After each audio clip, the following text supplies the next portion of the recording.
bonsoir à tous.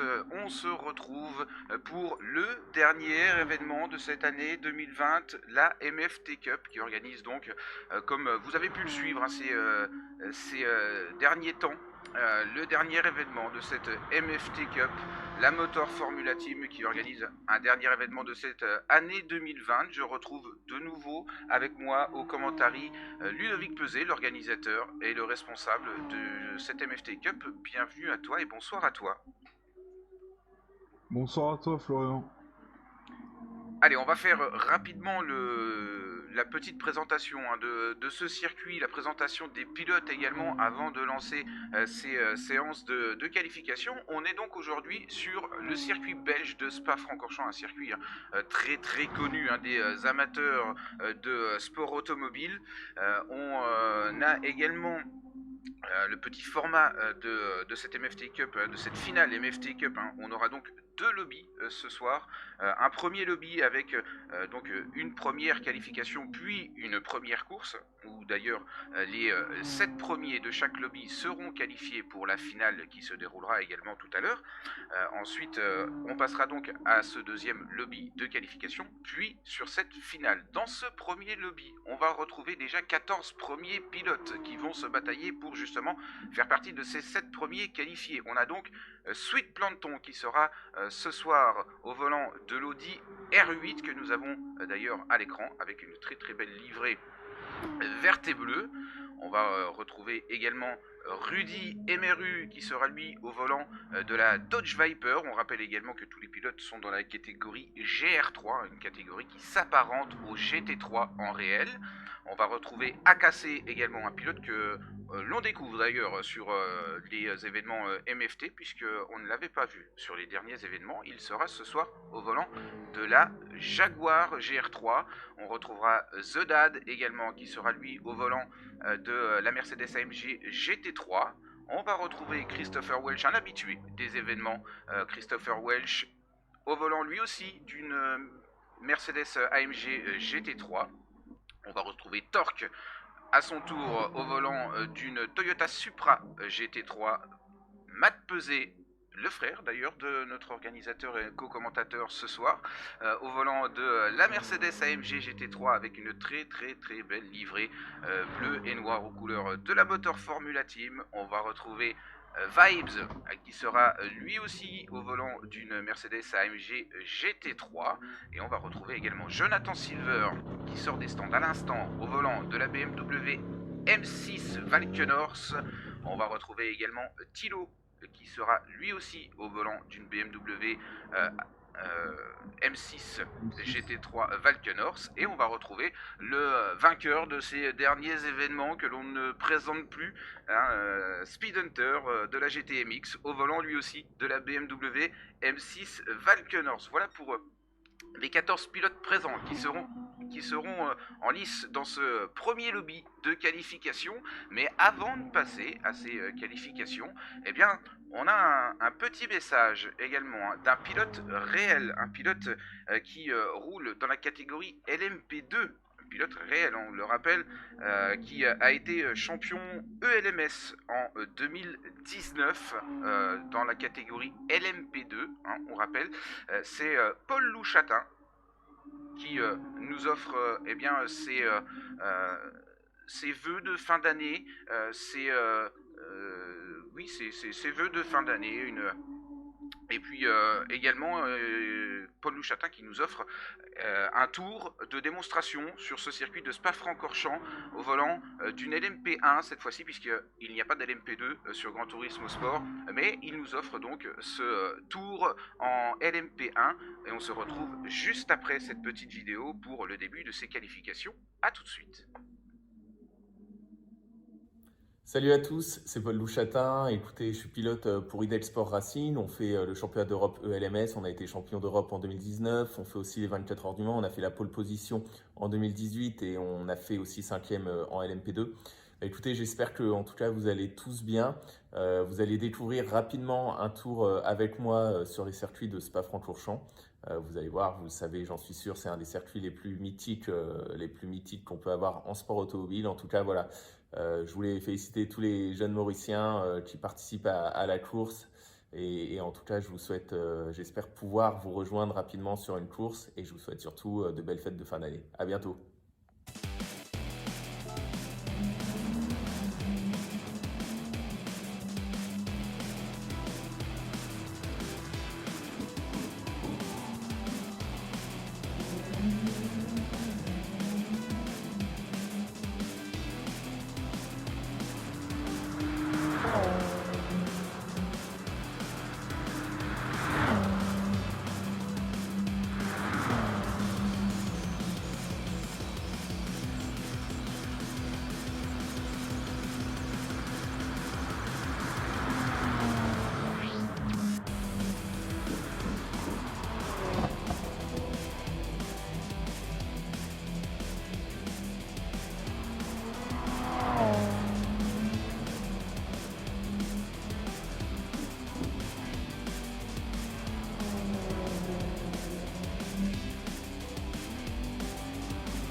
Et nous voici donc de retour après le petit message de Paul pour ces fêtes de fin d'année, le retour aux choses sérieuses pour cette finale de la MFT Cup 2020. On est parti pour cette première séance de qualification dans le premier lobby de qualification. Attention, attention à ces temps qui vont définir cette grille de départ.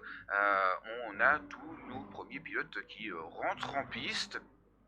Et le premier pilote à être parti, eh bien, c'est notre ami Jonathan Silver, un petit peu plus loin. On a quelques autres pilotes.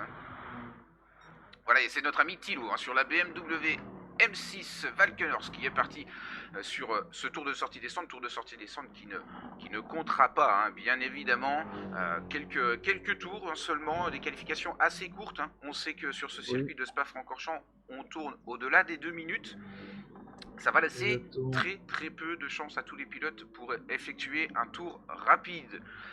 Une petite précision également au niveau des paramétrages de ce salon. On a donc l'usure des pneumatiques et la consommation de carburant qui ont été un petit peu modifiés pour rendre les choses un petit peu plus réelles. On a une usure des pneumatiques qui est réglée en x7 et la consommation du carburant qui est réglée en x4 pour toutes les séances de qualification et la finale également.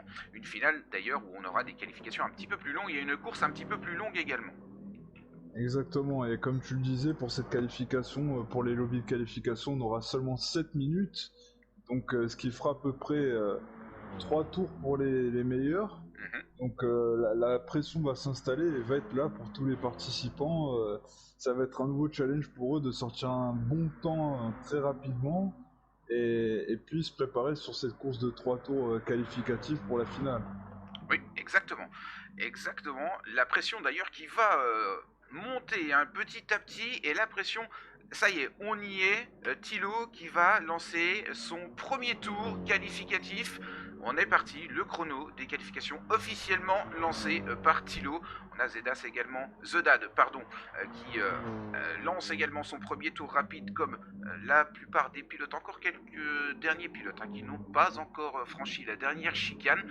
Il va falloir surveiller ces temps de qualification puisqu'on le sait, cette position sur la grille de départ avec une course de qualification qui est un petit peu plus courte que la finale va jouer énormément. La place la plus élevée sur cette grille de qualification va forcément donner un petit plus, une petite chance en plus pour pouvoir faire partie de ces 7 premiers et accéder au lobby final. Ouais, tout à fait, Florin. Et parmi ces 11 pilotes, seulement 7 vont pouvoir accéder à la grande finale. Donc, ce qui va faire un total de 4 pilotes qui vont passer à la trappe. Et ça va ne pas faire plaisir à tout le monde. Et ah là là, quel dommage, quel dommage. Et juste à l'instant, un pilote qui enchaîne un autre sous drapeau, alors qu'il a un drapeau bleu. C'est dommage. Et en plus, on l'a dit, un temps de qualification assez court. Si les pilotes doivent rentrer au stand à cause de dégâts, ça va leur laisser très très peu de chances pour faire partie de la grille de départ. En tout cas, de faire partie sur une grille de départ avec un temps, tout du moins. Et d'ailleurs, on a Thilo à l'instant d'ailleurs qui vient de prendre une petite pénalité. Ça va lui faire perdre un petit peu de temps également sur son premier tour de qualification.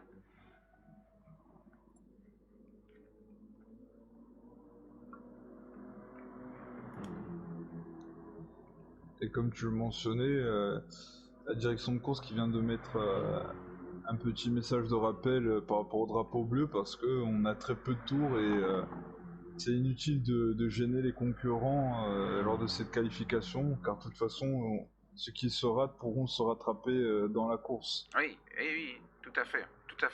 Allez, Thilo, justement, qui en finit avec son premier tour de qualification, qui va nous donner le premier temps de référence au volant de sa BMW. Et c'est un 2:20.986 du côté de Thilo. Allez, Jonathan Silver, d'ailleurs, qui vient à l'instant de ravir la place devant Thilo et sa BMW également, du côté de Jonathan Silver, qui vient de signer un 2:19.590. Sweet Planton s'installe à son tour en tête de ses qualifications. On vient déjà de passer sous la barre des 2:18 du côté de Sweet Planton, 2:17.642 au volant de cette Audi R8 devant AKC qui pour sa première apparition se place déjà parmi les premiers pilotes, en tout cas dans ce premier tour de qualification. 2:18.964 du côté d'AKC. Vibes sur la Mercedes est en 3e position provisoire en 2:19.044. On retrouve donc notre ami Jonathan Silver, 4e position. Rudy Emeru et sa Dodge Viper a signé un 2:19.878. On retrouve Thilo donc à la 6e position. Matt Pesé est à la 7e position de 22.276. Le premier tour, on sait qu'on est toujours un petit peu en paquet. Alors c'est assez compliqué d'effectuer un tour assez clair. On a l'exemple d'ailleurs avec le tenant du titre des derniers événements, Speed Hunter, qui est seulement en 8e position en 2:29.742, alors que pendant la séance d'essai libre tout à l'heure, on l'a vu tourner aux alentours des 2:16. Donc on est très très loin du potentiel de Speed Hunter avec cette 8e position. Exactement, Florian. Je pense que certains pilotes ont préféré laisser un petit gap par rapport aux autres pour avoir plus d'espace et ne pas être gênés. Parce qu'ils savent, comme tu l'as mentionné, que une bonne place sur la grille pour la course qualificative leur faciliterait beaucoup le travail pour se qualifier pour la grande finale. Et oui, effectivement. Et alors on a tout de même deux façons différentes de travailler les qualifications sur ce jeu Gran Turismo Sport. C'est-à-dire qu'on a des pilotes qui sont très très à l'aise avec une piste libre et en roulant complètement seul et qui sont très rapides. Et d'autres vont essayer de rester tout de même au contact d'un pilote devant lui pour pouvoir profiter de cette aspiration qui va pouvoir leur permettre de gagner quelques dixièmes dans ces lignes droites notamment, alors que Speed Hunter est en avance hein, sur le meilleur temps au tour. On continue sur cette séance de qualification avec The Dad qui est en 9e position, qui va en finir d'ailleurs avec son dernier tour qualificatif qui s'installe en 8e position de 22 784. Christopher Welch qui pour le moment ferme la marche en 10e position. On a eu pas mal de changements avec Matt Pesé hein, qui a pris la 3e position, AKC est toujours à la 2e position. Ça a pas mal bougé hein, dans ce dernier tour de qualification. Christopher Welch qui va en finir à son tour. Il avait signé un 2,35 dans son dernier tour et 2,21. Il s'installe en 8e position. Thilo a amélioré 2,2671. Il est à la 7e position. Jonathan Silver 6e n'avait pas amélioré. Rudy Emery 2,19,429. Il a pris la 5e position. Et c'est Speed Hunter, justement, on le disait, qui vient de signer le meilleur temps au tour et qui s'installe tout de suite en première position avec 1 seconde 192 d'avance. Et on passe directement sur cette première course qualificative, le lobby A, avec cette grille de départ qui s'affiche donc avec Speed Hunter devant Sweet Planton, AKC, Matt Pesé, Vibes, Rudy Emery, Jonathan Silver, Thilo, Christopher Welch et The Dad pour les 10 premiers pilotes, puisque malheureusement eh bien, le 11e pilote a dû abandonner et n'a pas pu être présent pour cette course qualificative. Attention, messieurs les pilotes, au départ et à ce premier virage, très important, ce premier freinage. Sud Planton qui prend déjà la tête de la course hein, devant le GTMX pour ce premier virage. Et on voit que ça bataille sévère là. Hein. Ça cafouillait un peu à l'arrière, on a vu quelques petites touchettes, mais ça reste globalement propre. Avec Sweet Planton, hein, premier passage du rayon avec 7 dixièmes d'avance. Hein. Et c'est Sweet Planton qui nous donne l'impression qu'il a envie de faire sa place et se montrer par rapport à notre GTMX qui était leader de nos courses en général, et Sweet Planton qui est aussi un habitué des événements oui, qui sur cette dernière veut faire sa place. Ça vient de se rater du côté de Matt Pesé. Ça vient de se rater au freinage sous la pression d'AKC et sa Jaguar. Matt Pesé qui vient de perdre 2 positions. On va tenter de revoir ça au ralenti. Que s'est-il passé du côté du pilote Mercedes? Il était pourtant bien installé confortablement. Confortablement non, mais installé devant la Jaguar d'AKC. On a peut-être tenté de tarder un petit peu le freinage et malheureusement, eh bien, on est parti tout droit. On est parti tout droit avec pas de dégâts. On a pu reprendre la piste. Oh, peut-être un léger contact.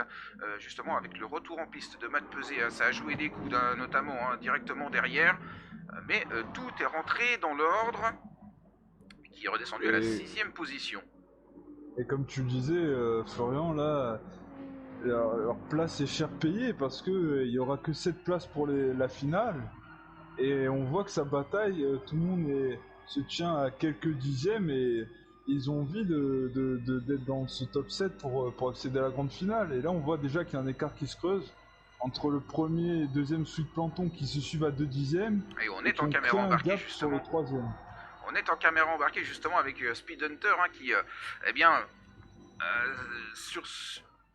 on va pas pouvoir un petit peu comme on l'avait vu sur les autres événements eh bien jouer l'économie de pneumatiques pour ces séances de qualificatifs puisqu'il n'y a que 3 tours. 3 tours de course, c'est excessivement rapide.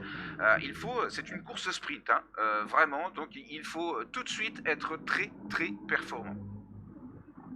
Exactement. Oh, le contact de nouveau derrière. Et Matt Pesé qui est de nouveau impliqué malheureusement dans un contact. Jonathan Silver est à la 4e position, Matt Pesé est à la 5e position devant Vibes, Rudy Emery, Thilo, The Dad. Il est présent, il est là également, alors que Christopher Welch a l'air d'être un petit peu plus en difficulté sur ce circuit de Spa-Francorchamps. Il est à 10 secondes, ça me paraît compliqué pour la qualification du côté de Christopher Welch. En revanche, eh bien, on voit ce groupe, on voit, oh là là là là là. Là, ce groupe-là pour les 3 dernières places, il est vraiment tendu. Il est vraiment tendu, il y a Matt Pesé en 5ème place qui est à 4 dixièmes de pénalité, suivi par Rudy Emery. On a vu Thilo qui est là, on a vu un contact aussi, c'est chaud. Ouais, exactement. On va tenter de revoir ce qu'il s'est passé.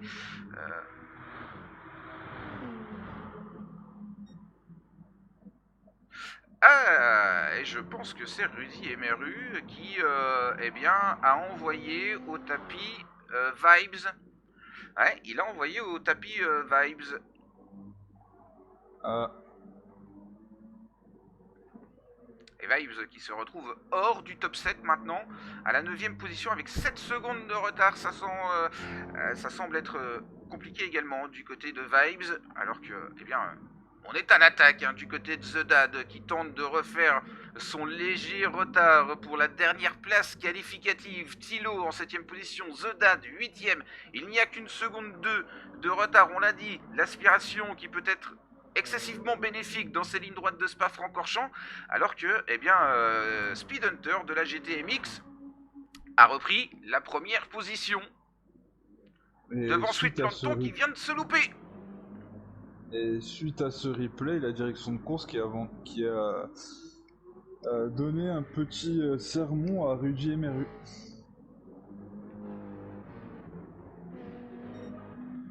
Allez, en attendant. Désolé de te couper, comme tu le disais, Sweet Plankton qui s'est loupé et qui a laissé la voie libre à GTMX pour ce dernier tour. Oui, alors, non, Speed Hunter était passé avant, mais je pense qu'on a dû tenter de garder le rythme et de freiner peut-être un petit peu plus tard, pour peut-être aller chercher la première position, malgré que elle ne jouera pas excessivement à cette première position, puisque ça fait toujours plaisir, bien évidemment, de remporter la course, mais la place qualificative du côté de Sweet Plankton a l'air d'être actée, puisqu'on est rentré dans le dernier tour.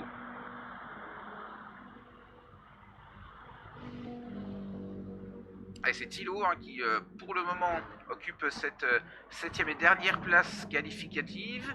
The Dad n'a malheureusement pas réussi à revenir, puisqu'on est maintenant à 2 secondes de différence. Rudy Emeru toujours à la 6ème position. Matt Pesé, malgré les petits contacts du début de course, est en 5ème position.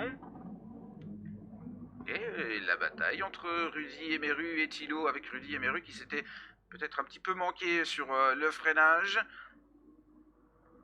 Allez, The Dad qui est full attaque derrière, qui tente de tout faire pour revenir. Malheureusement, ça me paraît compliqué de revenir. Alors que Matt Pesé est à la bataille avec Jonathan Silver pour la 4ème place de ce lobby qualificatif. À l'intérieur, du côté de Matt Pesé, ça ne passera pas.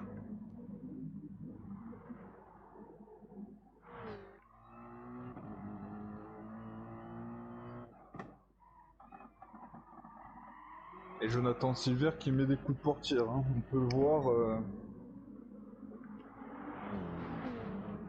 Ouais, c'est sorti large derrière, c'est sorti large pour Rudy Emeru. Allez, on retourne sur la première position, on l'avait dit, 2.16, 240 en course. Et GTMX Speed Hunter qui va remporter ce premier lobby qualificatif.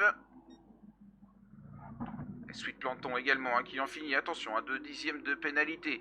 Ah, il faut retirer cette pénalité, ça fait... sinon l'ordinateur prend 1 seconde. Allez, AKC qui franchit la ligne, 3ème position, la 4ème position pour Jonathan Silver, devant Thilo, Matt Pesé, 6ème, Rudy Emeru, 7ème. Et malheureusement, eh bien, nos 3 éliminés de cette séance qualificative, Vibes, Christopher Welch et The Dad. The Dad qui aura perdu gros d'ailleurs dans ce dernier tour, puisqu'il était en train de tenter de revenir sur la 7ème position. Malheureusement, on finira à la dernière position. Certainement déçu, je pense, les 3 pilotes qui n'accéderont pas à cette finale. Mais on voit déjà eh bien, les pilotes qui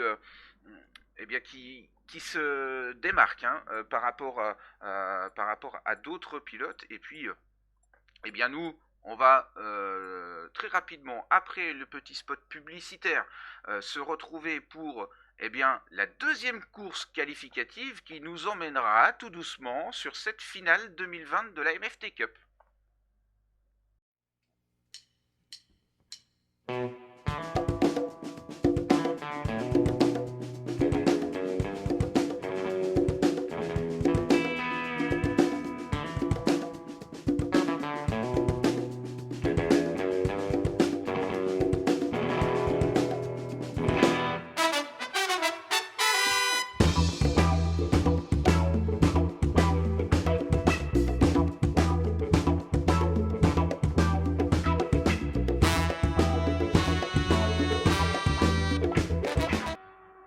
voici de retour, cette fois-ci dans le lobby B, le deuxième lobby de qualification pour cette finale de la MFT Cup 2020. La petite présentation des pilotes présents sur ce deuxième lobby. On va retrouver Ya qui sera lui au volant de la dernière voiture arrivée sur Gran Turismo Sport, la Mazda RX Vision catégorie GR3. On va retrouver Viper qui sera lui aussi au volant de cette Mazda RX, Adama au volant de l'Alfa Romeo 4C catégorie GT3. On va retrouver Greg Rose au volant de la Mercedes AMG GT3. Brian Welch, le frère de Christopher Welch, malheureusement éliminé sur la première séance de qualification, qui sera lui aussi sur une Jaguar. Une Jaguar. Exactement, sur la Jaguar F-Type. On va retrouver également un pilote que l'on connaît, de même que Brian Welch, Berthmont, qui est présent depuis quelques temps maintenant sur ces événements. Berthmont qui sera lui aussi au volant de la Mercedes AMG GT3. On va retrouver également une Lexus pilotée par Genovan. Fadil qui sera lui aussi au volant d'une Mercedes AMG GT3, et Fadil pareil que l'on connaît, que l'on retrouve assez régulièrement sur les événements de la MFT. On va retrouver Silent Wolf toujours et encore comme sur les derniers événements au volant de sa Subaru Impreza WRX. On va retrouver Y481 au volant de l'Aston Martin du côté du pilote Y481. Et puis, on aura fait le tour de nos 10 pilotes présents dans ce deuxième salon de qualification. Et puis, on va passer très très rapidement sur le début de ces qualifications. Exactement. Donc là, ils sont en train de terminer leur practice et vont se préparer pour la qualification. Alors on est également sur le même circuit, sur les mêmes conditions de course, mêmes conditions de qualification également.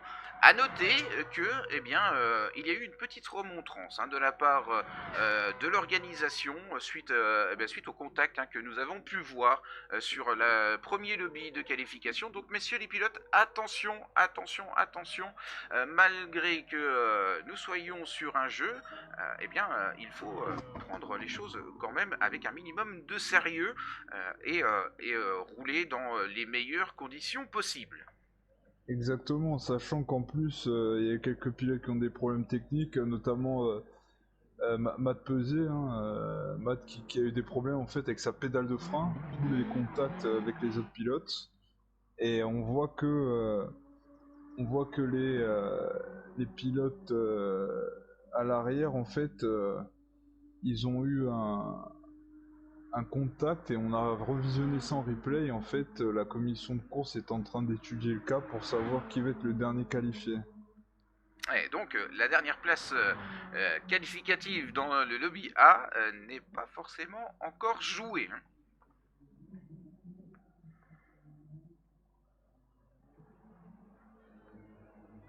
Alors.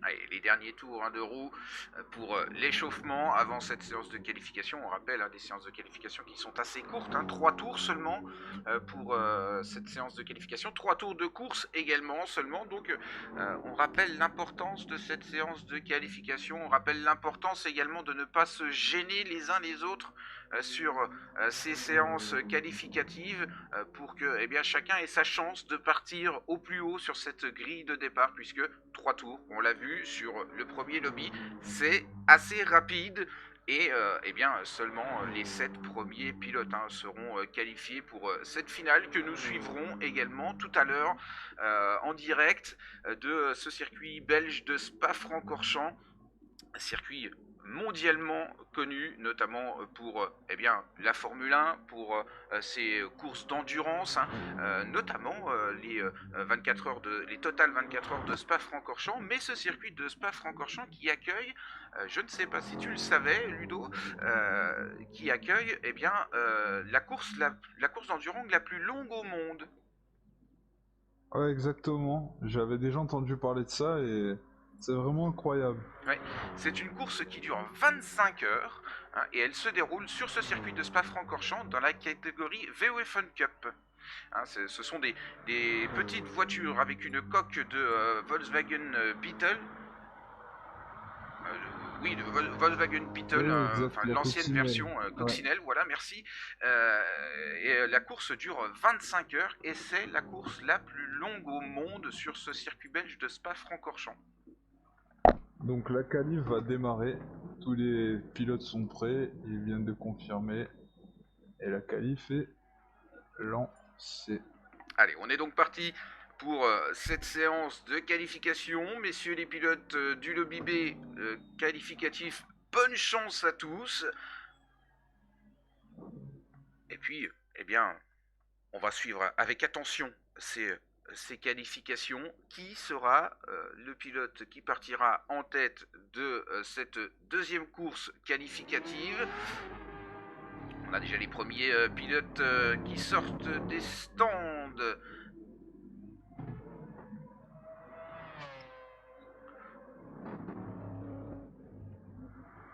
Et c'est Viper, justement, au volant de cette Mazda RX Vision, dernière arrivée sur ce jeu Grand Turismo Sport. Alors, la Mazda RX Vision, me semble-t-il que c'est un prototype encore au niveau du réel. Elle ne fait pas partie encore de cette catégorie GT3 dans le réel, mais ça pourrait peut-être arriver. Mazda, qui est d'ailleurs le partenaire officiel de Gran Turismo Sport. Et on est Et parti comme pour tu le dis, cette voiture est extraordinaire par le design et par son son aussi, sa sonorité. une sonorité qui se rapproche un petit peu des anciennes Formule 1. Exactement. Cela est dû certainement à son moteur rotatif, comme beaucoup de moteurs du côté de la marque Mazda. Les seuls d'ailleurs, les seuls, Ah oui, exact. c'est Tout la à seule fait. marque à utiliser ce moteur rotatif, puisque sinon eh bien, on a des moteurs en V, des moteurs à plat, des moteurs en ligne. Mais voilà, Mazda qui est la seule marque qui a utilisé les moteurs rotatifs.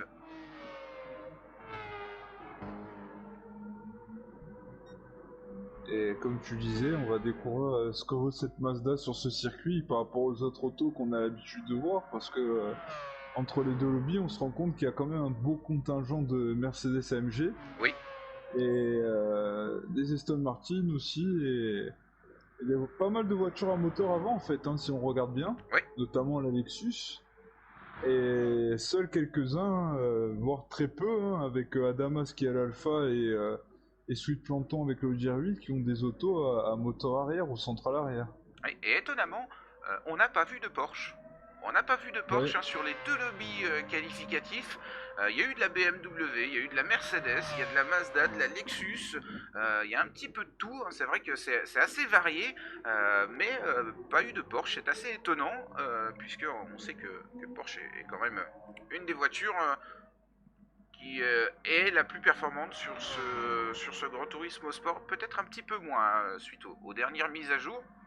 Mais en tout cas, on est parti maintenant pour les premiers chronos avec Viper qui emmène avec lui Greg Rose pour les premiers tours lancés pour tous les pilotes maintenant. Les choses sérieuses ont donc commencé pour aller se placer au plus haut de nouveau sur cette grille de départ de cette deuxième séance qualificative.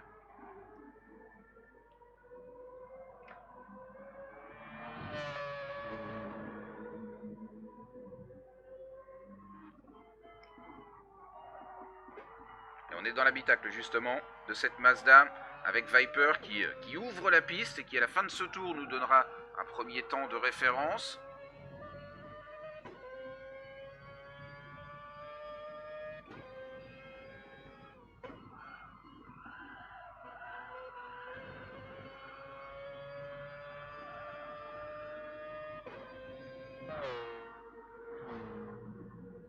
Ce bruit qui est assez impressionnant, que ce soit en extérieur ou dans l'habitacle, vraiment très très impressionnant.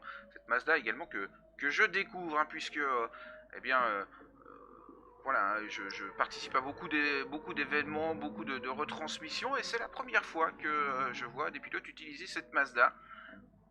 J'ai hâte de voir un petit peu les performances de cette voiture. Exactement, surtout que cette voiture est nouvelle et on sait que Viper était un des participants récurrents de nos courses et qui s'était plutôt un habitué de la Ford GT, si tu te souviens bien. Oui, effectivement. C'était d'ailleurs le seul et s'il passe à la Mazda, c'est que peut-être il a découvert quelque chose d'intéressant sur cette voiture. Oui, effectivement, on va le voir tout de suite d'ailleurs. Au premier passage de la ligne, et 2.18 738. On vient déjà de signer un très très beau temps dans cette première séance, dans cette séance de qualification, sur ce premier tour de qualification. On va attendre bien évidemment le passage de tous les pilotes pour faire le point sur ce premier tour. Les derniers pilotes qui sont encore dans la dernière chicane.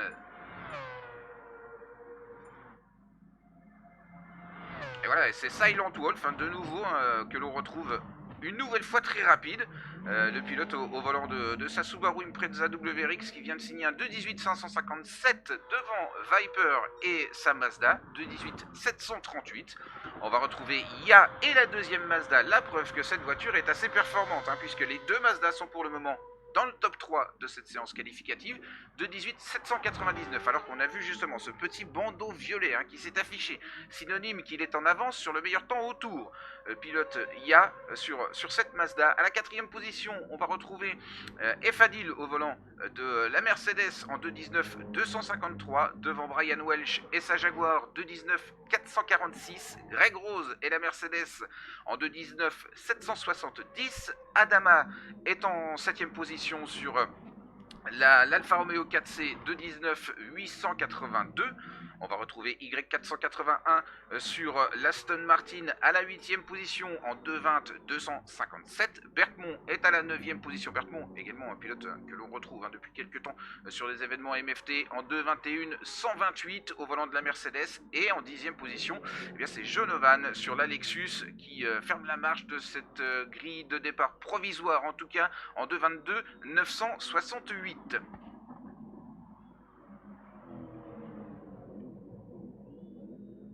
Et comme tu le dis, c'est très disputé, on voit entre les deux premières places, il n'y a même pas 2 dixièmes. Et entre le deuxième et le troisième, pareil, des écarts vraiment très infimes entre chaque pilote. Oui. Donc ça va promettre une grande course qualificative et grosse finale. On retrouve même les 5 premiers pilotes dans la même seconde. 889 millièmes d'écart entre les 5 premiers pilotes, alors que, on vient de franchir la ligne pour les premiers pilotes. Viper qui reprend la pole position en 2.18 061. Et Berthmont également, 4e position, qui vient de remonter un petit peu dans le classement, 2.18 821. Qualifications qui sont maintenant terminées. On va passer tout de suite sur cette deuxième course qualificative, de nouveau sur le circuit de Spa-Francorchamps, que l'on ne présente plus, bien évidemment. Alors que, il me semble que tu avais un petit message à passer, Ludo. Eh oui, le petit message, c'est qu'on remercie grandement Xavier qui a fondé ce groupe Gran Turismo Sport Mauritius Island, qui a réussi à créer cette communauté autour du jeu, et qui, grâce à lui et à son soutien, on a pu lancer ces différentes courses tout au long de l'année, et on espère lancer quelque chose d'encore mieux et de plus grand pour 2021. Oh, ouais, on vient d'avoir Un très très Ouh gros là départ de là, ouh Bergmont là là là là là. et derrière c'est parti en tête à queue. Que s'est-il passé? Que s'est-il passé? On Oh, aimerait et bien c'est voir le Silent replay, Wolf. là. C'est Silent Wolf, hein. On va revoir ce qu'il s'est Et passé. JRT Bermond qui vient de prendre 4 secondes de pénalité, donc je pense qu'il a été impliqué dans le carambolage, hein, parce que 4 secondes avant le raidillon sans couper un virage, je pense que c'est lui qui a été impliqué, et on a aussi Greg Rose aussi qui a une pénalité, donc je pense qu'il y a plusieurs voitures impliquées Eh bien, cet il ne me accident. semble pas, Bergmont, qui était à l'extérieur. On va peut-être tenter de revoir ce qu'il s'est passé du côté de Bergmont. Ouais, malheureusement, on ne remontera pas assez loin. Ça ne me semble pas hein, qu'il était impliqué, il était devant. Alors que bien ça joue des coudes hein, tout de même. Hein. Bergmont qui se retrouve en 10e position, Silent Wolf à la 9e position. On retrouve le contact entre Jonovan et Silent Wolf. Et direction de course qui va intervenir pour leur dire de se calmer, hein, je pense, car il nous faut une belle course et avec du fair play.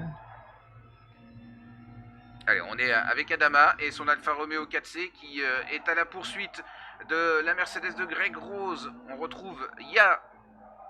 Et on retrouve d'ailleurs les deux Mazda, on en parlait tout à l'heure, les deux Mazda aux deux premières positions.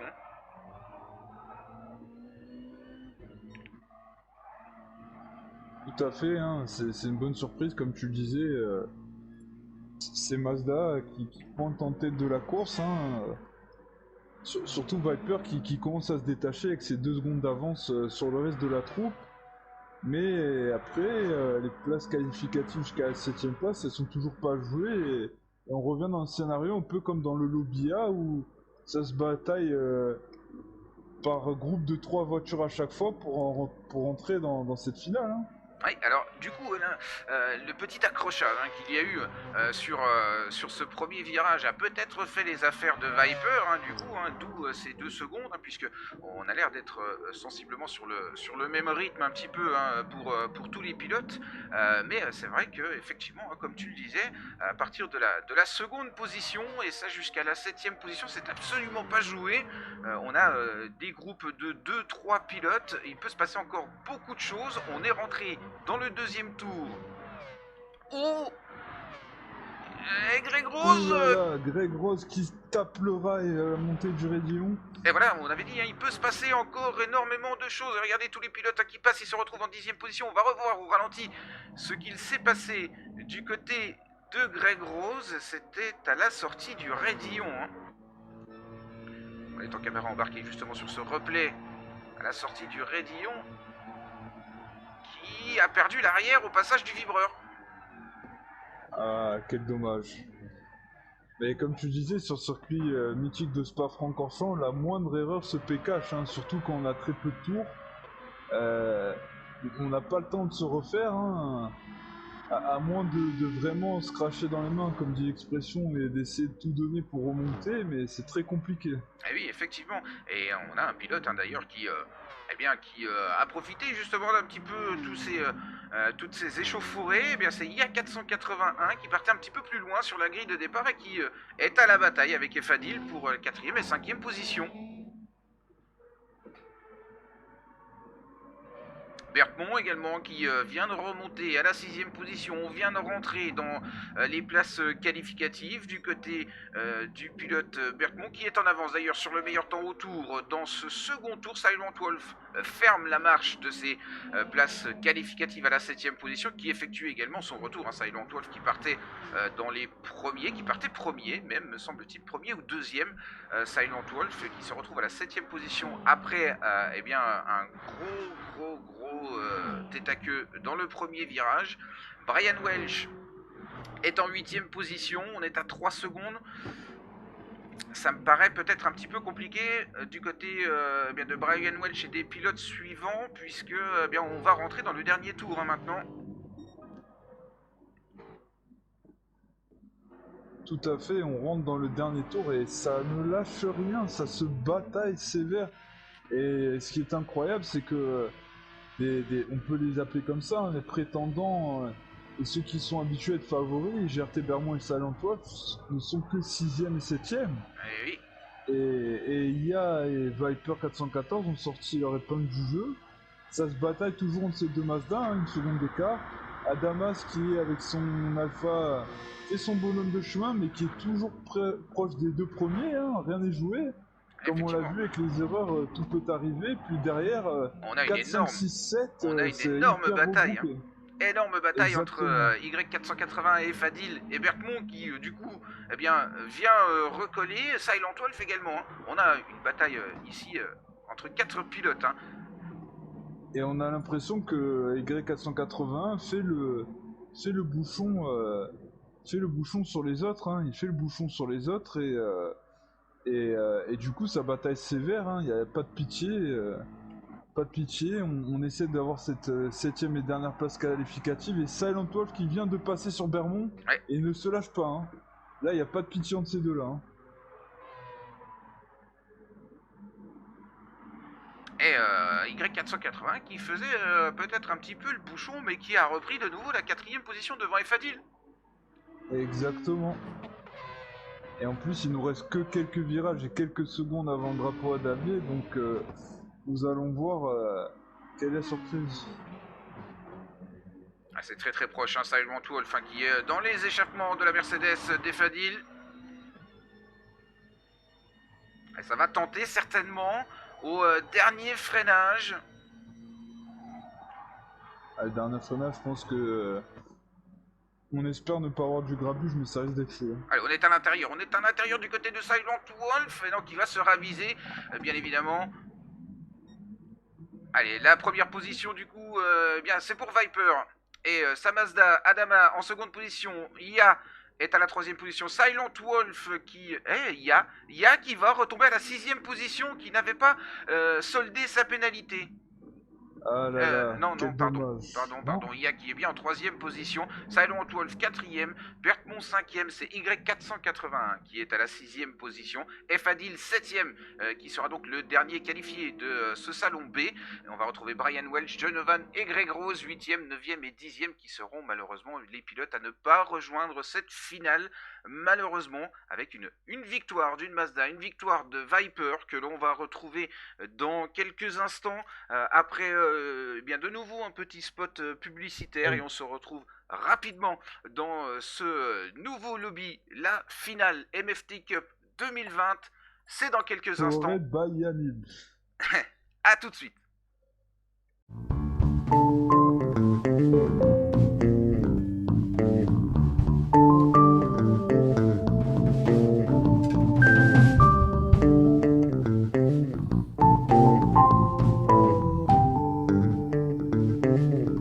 Du denkst wirklich, du bist wichtig,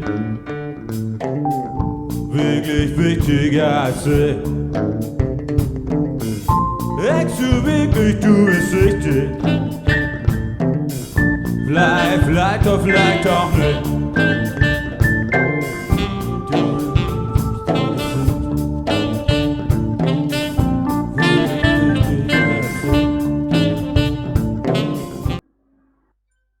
Et nous voici de retour sur ce circuit de Spa-Francorchamps. Ça y est, on y est, c'est la finale 2020 de la MFT Cup. Les pilotes qui repartent directement pour cette nouvelle séance de qualification. On va faire le petit check des pilotes présents, les pilotes qui se sont qualifiés durant les deux séances qualificatives juste avant cette finale. On retrouve donc Speed Hunter qui sera au volant donc de sa BMW, Sweet Planton sur son Audi R8. On va retrouver Matt Pesé sur la Mercedes AMG GT3, on va retrouver Bertmont également sur la Mercedes AMG GT3, Viper au volant de la Mazda, on va retrouver Thilo sur la BMW, Jonathan Silver sur l'autre BMW, 3 BMW. Dans cette finale, on va retrouver AKC sur la seule Jaguar de cette finale, Jonathan Silver qui est au ralenti. On va retrouver Yassez qui sera lui aussi sur une Mazda, la deuxième Mazda de cette finale, les deux seules Mazda qualifiées d'ailleurs pour cette finale.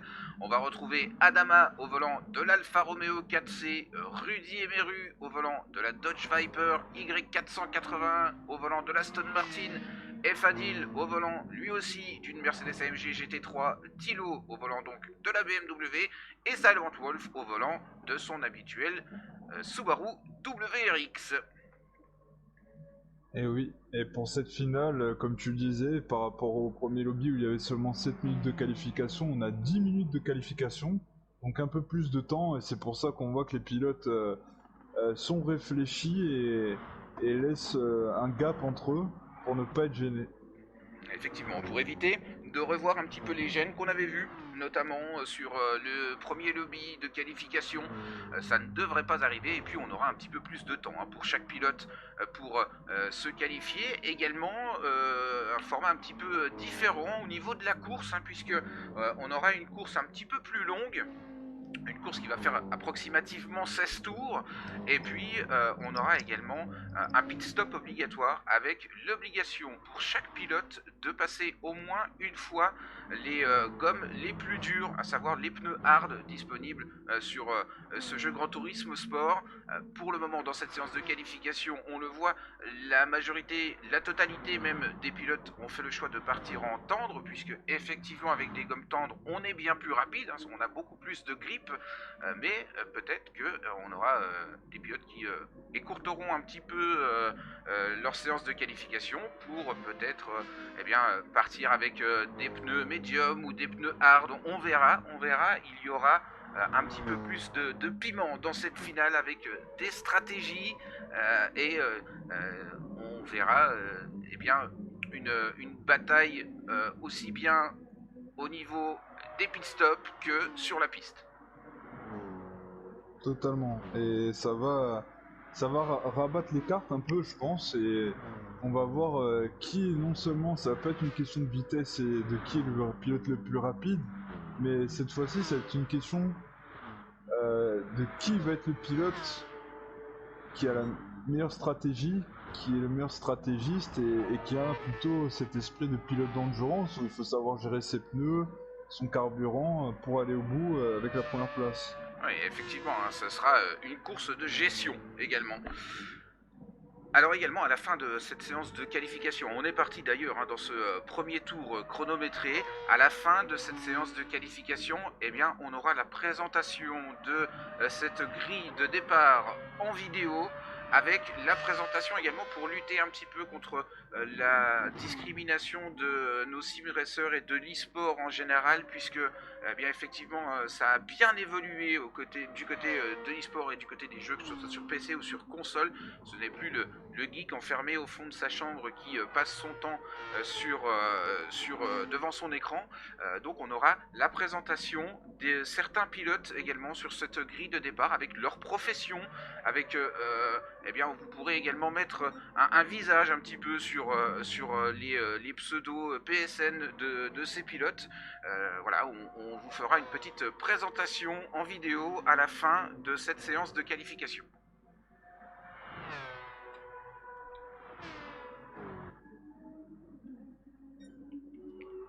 Allez, Sweet Planton qui vient déjà de franchir la ligne. Le premier tour rapide du côté de Sweet Planton. GTMX Speed Hunter qui vient directement prendre cette pole position de 2:16.057. Un chrono très très rapide pour le pilote de la BMW. On va retrouver l'Audi R8 de Sweet Planton donc en seconde position, 2:17.748. Viper est en troisième position. On va retrouver Bertmont également en quatrième position, 2:18.541. Yassez est en cinquième position en 2:18.838. Rudy Emeru, sixième position en 2:19.339. La septième position pour Fadil et sa Mercedes en 2:19.650. On va retrouver Y481 sur l'Aston Martin à la huitième position. La neuvième position pour Jonathan Silver et sa BMW, la 10e position pour AKC avec un 2:20.456 sur sa Jaguar. Thilo est en 11e position. On va retrouver Adama. Alors Thilo, Adama et Matt Peset qui n'ont pas encore de temps. Ce n'était que des tours de sortie des stands puisqu'on a vu quelques pilotes qui étaient rentrés au stand à la fin du premier tour. Exactement, et je pense qu'il va falloir attendre encore quelques minutes pour voir quels sont les chronos. Et Matt Pesé qui nous sort un 2:18.143 et qui prend la troisième place provisoire. Ouais, effectivement, Matt Pesé d'ailleurs, on a eu quelques informations tout à l'heure. Il était dans le premier lobby qualificatif et on a vu il y a eu quelques soucis au freinage. Et bien, ça s'explique tout simplement puisque bien, les pilotes ne roulent pas tous avec une manette. Beaucoup roulent avec des systèmes de sim racing, volant, baquet, pédale, etc., etc. Et il y avait un problème de pédale de frein du côté de Matt Pesé. Exactement. Et on voit que GTMX aussi a gagné beaucoup de temps. Il était en 2:16 et à peu près 5 dixièmes, et là il est en 2:16.0. Donc à peu de choses près, il serait capable de passer en 2:15. Maintenant, à voir, est-ce qu'il a la capacité à rouler dans un rythme aussi rapide en course, ça on en est moins sûr. Oui, et surtout qu'il va falloir faire en fonction de la consommation du carburant, de l'usure des pneumatiques, du passage au pit, des gommes dures. Et il y a beaucoup de paramètres à prendre en compte pour cette finale de la MFT Cup 2020. On rappelle également que c'est la fin d'une année, mais ce n'est pas la fin de la MFT Cup 2020 puisque on vous réserve de très très belles choses pour 2021. On espère évidemment toucher encore plus de monde, que ça vous donne envie de participer à ces événements, de voir un petit peu comment ça se passe au niveau du sim racing, qui est un monde de l'e-sport qui se développe grandement grâce notamment à beaucoup d'équipes réelles qui se mettent à l'e-sport. Puisque on en parlait tout à l'heure justement un petit peu en off et on se disait quand même le sim racing est quand même une des seules catégories e-sport qui peut faire la transition du virtuel au réel. Exactement, Florian. On voit de plus en plus des sim racers passer de leur manette volant rig à un vrai volant à rouler sur la piste dans des autos de compétition.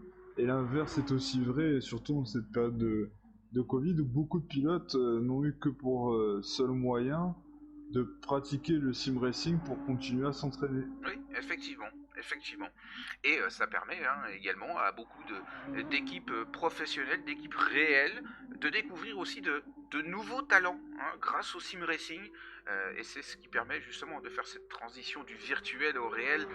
Ce qui permet, puisqu'on le sait, le sport automobile est tout de même un sport qui est très très coûteux. Voilà, les pilotes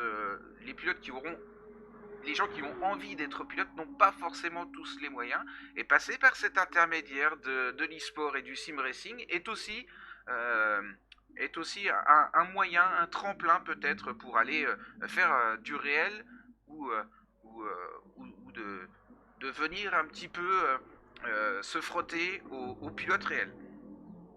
Exactement, surtout que dans le cas de l'Imoris qui est assez à longue distance de l'Europe et d'autres continents, le sim racing est une bonne plateforme pour se mettre en avant et d'être vu par des personnes à l'international avec, comme tu le disais, plusieurs possibilités de carrière qui peuvent être la possibilité de devenir sim racer professionnel et d'être rémunéré pour cela, ou même dans le meilleur des mondes de se faire détecter et devenir un pilote réel. Oui, effectivement, on l'a déjà vu, notamment sur Gran Turismo Sport et notamment sur d'autres jeux également. C'est possible et ça se fait assez régulièrement grâce à ce sim racing justement et on espère bien évidemment que ça donnera envie aux futurs talents. Et on se dirige tout doucement vers la fin de la qualification, avec 2 minutes restantes. Et 2 minutes restantes, effectivement. Et Viper d'ailleurs, qui a repris la 3ème position de 17.826. On a vraiment que Speed Hunter, qui est un petit peu au-dessus du lot sur cette séance de qualification.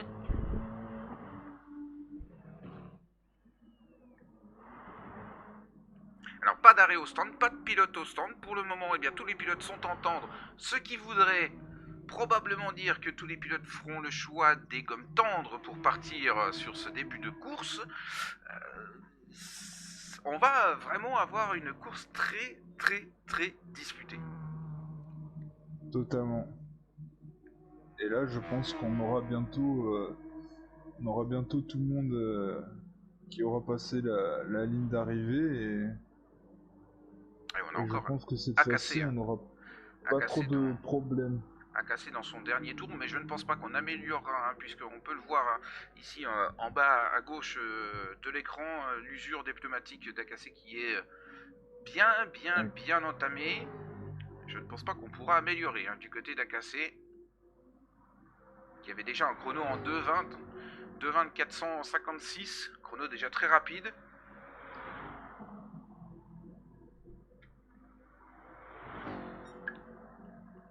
Ouh là là. Et là, on a une sacrée surprise. GTMX qui nous fait un Bergmont chrono également. de fou. Bergmont également. aussi. Hein. 2.17 830 et le chrono de Speed Hunter 2.15 783. Là, on s'approche des records, si je dis pas de bêtises, on s'approche des records des meilleurs mondiaux. Hein. En 2.15, dans cette catégorie R3, on n'est pas loin des records mondiaux. Hein. Allez, c'est donc la fin de ces qualifications. On va passer donc sur cette petite grille de départ en vidéo et on se retrouve tout de suite pour la course. À tout.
Allez, la course de cette finale de la MFT Cup 2020, les pilotes qui sont sur la grille.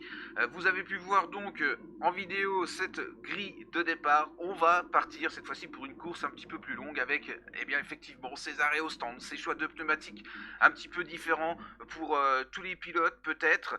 On va voir quel est le choix de tous ces pilotes. C'est parti pour tous les pilotes. Oh, quel départ de Mac Pesé, également de Sweet Planton. On a Speed Hunter qui reste à l'intérieur. Et Sweet Planton et son Audi R8 qui s'emparent de la première position dans le premier virage.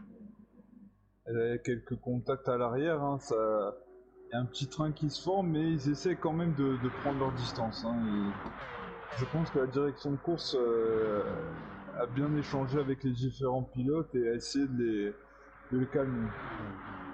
Ah, on a une petite pénalité hein, du côté de Speed Hunter qui va ralentir tout de suite et retirer cette pénalité. C'est intelligemment fait hein, puisque il n'a pas laissé traîner cette pénalité et puis il reste au contact. Il va pouvoir profiter de l'aspiration. En attendant, c'est Sweet Planton en première position devant Bergmont à la seconde position. Matt Pesé troisième.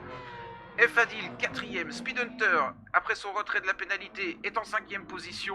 Viper, la première Mazda, est en 6ème position. AKC 7ème. Ya à la 8ème position. 9ème position pour Y481. Jonathan Silver 10ème.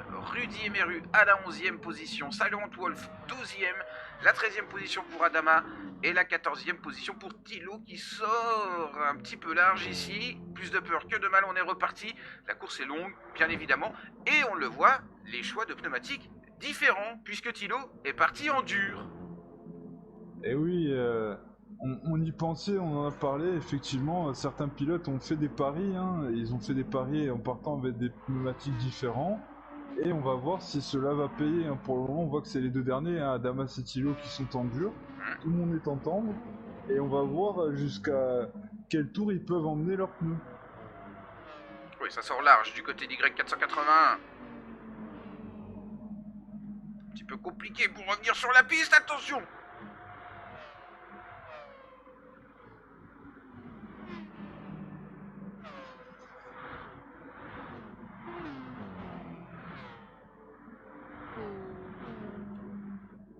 Et la bataille également entre Viper et Fadil.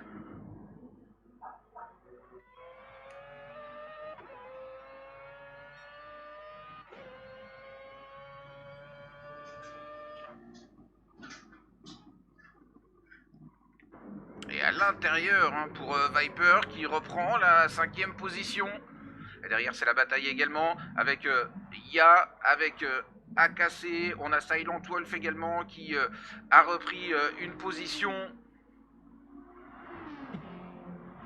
Et la bataille est toujours serrée entre Suite Planton et GRT. Il y a moins d'une seconde. Ah, dommage, GRT qui vient de prendre une pénalité. Sûrement couper un peu la piste en haut de Jurédillon. Et Matt Pesé, pareil, qui a pris la même pénalité que Berthmont et qui se fait dépasser pour le coup par GTMX. Oui, et GTMX Speedhunter hein, qui revient déjà dans le top 3 et qui revient également au contact de Berthmont. Ça fait les affaires de Suite Planton qui pour le moment eh bien, creuse un petit écart d'une seconde 5. C'est ça. Et on voit un petit train emmené par Viper 414 qui se fait suivre par la deuxième Mazda de Ya16 et Fadil en 7ème. 8-9 avec AKC et Rudy MRU. Silent Wolf qui est un peu plus à l'arrière. Je ne sais pas s'il fait une stratégie de gestion de carburant et de pneus puisqu'il est aussi en pneus tendres et il roule dans un rythme plutôt tranquille. Ouais, donc peut-être qu'il essaie d'économiser. Peut-être une économie de carburant, de pneumatique.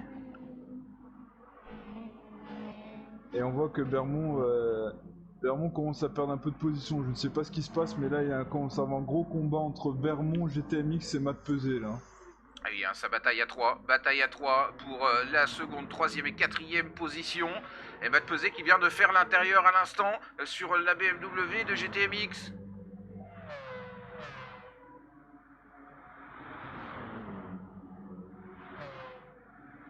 Et on va venir protéger son intérieur ici au freinage de la dernière chicane de ce circuit belge de Spa-Francorchamps. Et ce qui est marrant, c'est que Suite Planton, profitant de cette bataille des pilotes favoris, si on peut dire ça, commence à s'échapper avec 2 secondes 7 d'avance. Oui, effectivement, effectivement. Et en plus de ça, hein, quand on est à la bataille, eh bien, cette gestion des pneumatiques, hein, sur l'usure des pneumatiques, n'est pas à l'avantage des 3 pilotes à la bataille, contrairement à Suite Planton qui peut imprimer son rythme de course tranquillement. Tout à fait. Et on voit que je pense que ce qu'on nous disait auparavant est en train d'arriver. Hein. GRT, Bermond, GTMX et Matt Pesé sont plutôt dans la même stratégie de carburant et de pneus, puisqu'ils sont très similaires en termes de consommation. Et ça vient de plonger à l'intérieur du côté de Speedhunter. Quel dépassement absolument magnifique. On va tenter de revoir ça au ralenti. Quel dépassement. On a profité de l'aspiration de la Mercedes de Berthmont et on est venu au frein un petit peu plus tard pour la BMW reprendre cette seconde position. Et on voit que Suite Planton fait une course, si on peut le dire, à la Sébastien Vettel, hein, il part devant et il essaie vite de s'échapper. Il ne calcule pas qui est derrière lui, il fait son bonhomme de chemin et donne tout ce qu'il a parce que je pense qu'il va peut-être faire un pit assez tôt parce que quand on regarde en termes de consommation de carburant, Suite Planton a beaucoup plus consommé que ses adversaires qui le poursuivent. Et oui, et au niveau de l'usure des pneumatiques. Au niveau de l'usure des pneumatiques également, hein. On a une usure des pneumatiques un petit peu plus prononcée sur l'Audi R8, contrairement à une très bonne gestion, hein, malgré les attaques de Speedhunter. Très très bonne gestion des pneumatiques du côté du tenant du titre des derniers événements. Et du côté du fond de peloton, on voit que Silent Wolf commence à se réveiller là. Il est passé en mode poursuite avec sa Subaru, il est à la traque de Rudy Emery, qui lui-même est en train de poursuivre Akasse avec sa Jaguar F-Type. Et puis devant, à même pas une seconde, on a Efadil avec sa Mercedes, qui est lui Et poursuivi ça va tenter le contact entre les deux pilotes. Là, ça commence à être chaud et Rudy qui sort de la piste.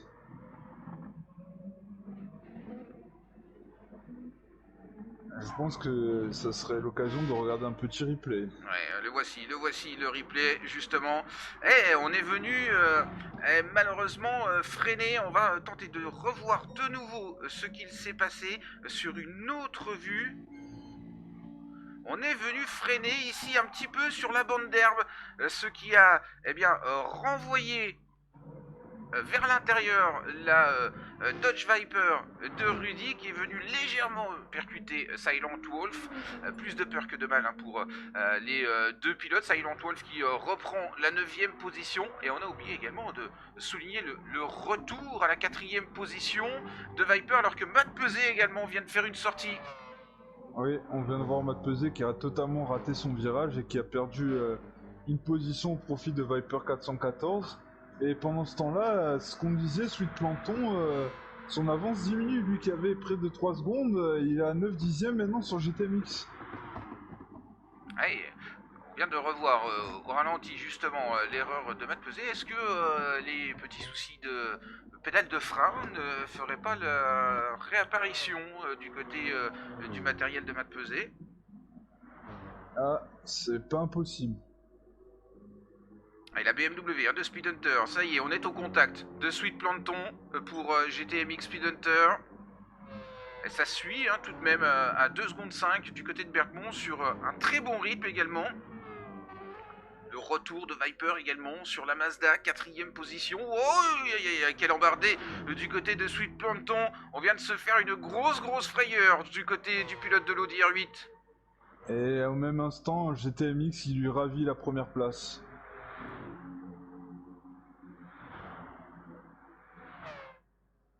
Qui va peut-être retenter ici au freinage. Bon, on a vu, ça a délesté énormément de l'arrière sur l'Audi R8. Peut-être un petit souci de répartition de freinage. On sait que cet Audi R8, c'est un moteur central arrière, un petit peu comme la Porsche. Et on sait que, quand on est au frein, ça déleste énormément. Les premiers arrêts au stand qui viennent de s'effectuer du côté d'Akasse, du côté de Ya également. On va certainement se débarrasser des pneus tendres. On est dans le 4e tour. Je pense certainement 2 pits du côté de ces deux pilotes. Ouais, c'est très probable. On va avoir la réponse rapidement.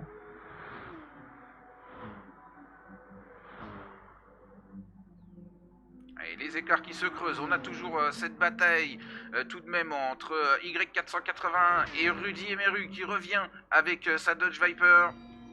Et Ya qui a fait en fait un refueling.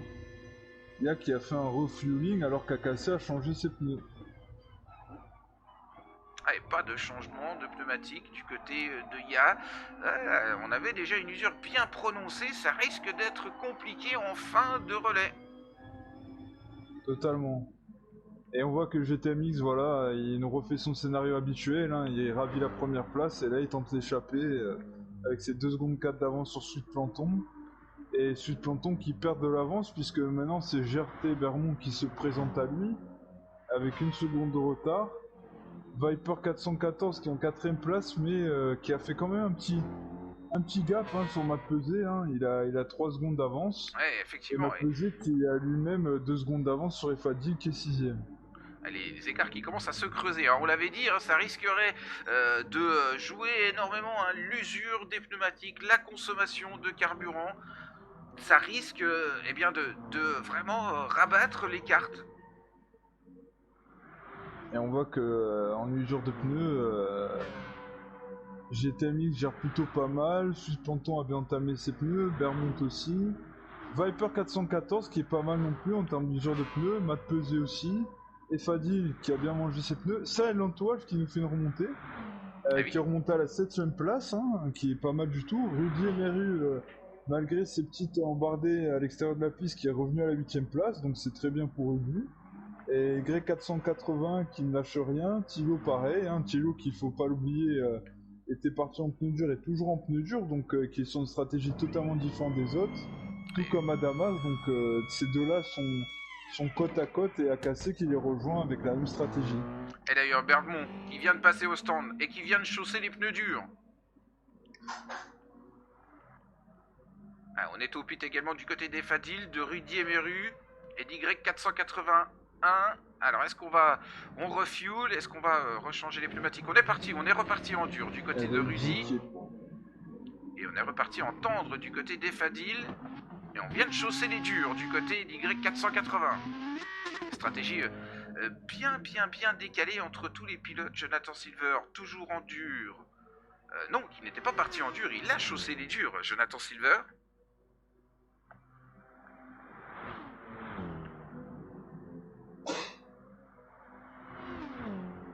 Alors attention, hein, bien évidemment, le comportement des voitures hein, qui change énormément entre les pneus tendres et les pneus durs. On a l'attaque ici, peut-être on va protéger à l'intérieur du côté de l'Aston Martin d'Y481. Jonathan Silver. Et Suite Planton qui vient de repasser sur GTMX.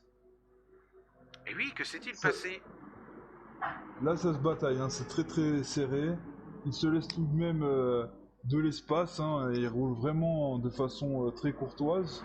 Et Suite Planton, j'ai l'impression que il a réussi à remonter, et GTMX, je sais pas, je pense qu'il a dû faire une erreur, hein, puisqu'il avait plusieurs secondes d'avance, et oui, on vient de voir qu'il a perdu 6 secondes. Il a dû faire une petite embardée en extérieur de piste. Et Viper 414 qui lui-même a perdu du temps, hein, puisque Matt Pesé est en train de remonter sur lui. Et effectivement, hein, on va retrouver peut-être une bataille à 4 pour la tête de la course. On est sorti un petit peu large sur le vibreur du côté de Suite Planton. Est-ce que l'on va voir de nouveau les arrêts au stand? On vient d'attaquer ici. Ouh là là, on est venu de loin et ça crée un carambolage dans la dernière chicane. Et que s'est-il passé? Carambolage entre plusieurs concurrents en tête. Et on voit que Viper 414 a pris une grosse pénalité, hein, 4 secondes. Allez, Je ne sais pas ce qui s'est passé, mais 4 secondes c'est cher payé. Et surtout que eh bien, c'est Suite Planton hein, qui est plutôt responsable de cette action. On va revoir ceci au ralenti. Voilà, on est sur la vue de Suite Planton. On va se mettre en caméra extérieure pour eh bien, voir un petit peu ce qu'il s'est passé. On était déjà sorti un petit peu large avec l'usure des pneumatiques ici. C'est vrai que c'est très compliqué. Eh oui, hein, l'usure des pneumatiques, les freins un petit peu tard, et la pénalité du côté de Viper, eh bien, elle est ici justement, puisque eh bien, on avait Suite Planton qui était complètement en travers de la piste. Viper est venu le percuter, et l'ordinateur lui a donné automatiquement une pénalité de 4 secondes. Et Matt Pesé également, hein, qui est passé un petit peu à travers du carambolage avec une usure bien prononcée également sur ses pneumatiques, a repris la seconde position. Ça fait les affaires de GRT Berthmont qui s'est arrêté un tour plus tôt. Il est en gomme dure, mais il reprend la 3e position et est au contact de Matt Pesé avec des gommes tendres bien usées. Exactement, sachant qu'en plus GTMX est passé par les stands mais avec des pneus tendres, il a toujours pas passé les durs. Donc là, ça va être un peu compliqué pour lui. Oui, Viper, on a vu un drapeau jaune qui s'est affiché. Viper qui est parti en tête à queue à la sortie de Pouron de ce circuit, ce virage de ce circuit de Spa-Francorchamps. On va tenter de revoir ce qu'il s'est passé. À l'usure des pneumatiques, on est sorti un petit peu large sur la bande verte au-delà du vibreur et on est venu perdre le contrôle de sa Mazda. Et on est parti très loin. On est parti très loin du côté de Viper. Qui repart en 4e position avec 2 secondes 2 d'avance. Il va falloir s'arrêter au stand, hein, je pense, du côté de Viper. L'usure des pneumatiques vraiment très prononcée. Et c'est Matt Pesé hein, qui reprend la 1re position. Toujours sous la pression de Berthmont. Matt Pesé qui s'arrête au stand. Berthmont également. Qui se rate pour la rentrée des stands. Oh, et qui se rate de nouveau à l'entrée des stands. Ah, grosse perte de temps pour lui, c'est dommage. Ah, il y a la réaccélération, l'usure des pneumatiques, il n'y avait plus d'accroche sur la Mercedes de Matt Pesé malheureusement. Allez, on est au stand, on reprend la première position, en tout cas provisoirement du côté de GTMX Speed Hunter et Fadil également qui eh bien, joue un petit peu son va-tout. Il reprend la seconde position du pilote Mercedes. Allez, Bertrand qui va Et ressortir en même temps. Il va Alors qu'on ressortir n'est même juste pas à devant. la mi-course, hein. Alors que nous, on vient d'entamer la mi-course. On vient de rentrer dans le 8e tour sur les 16 à couvrir dans cette finale.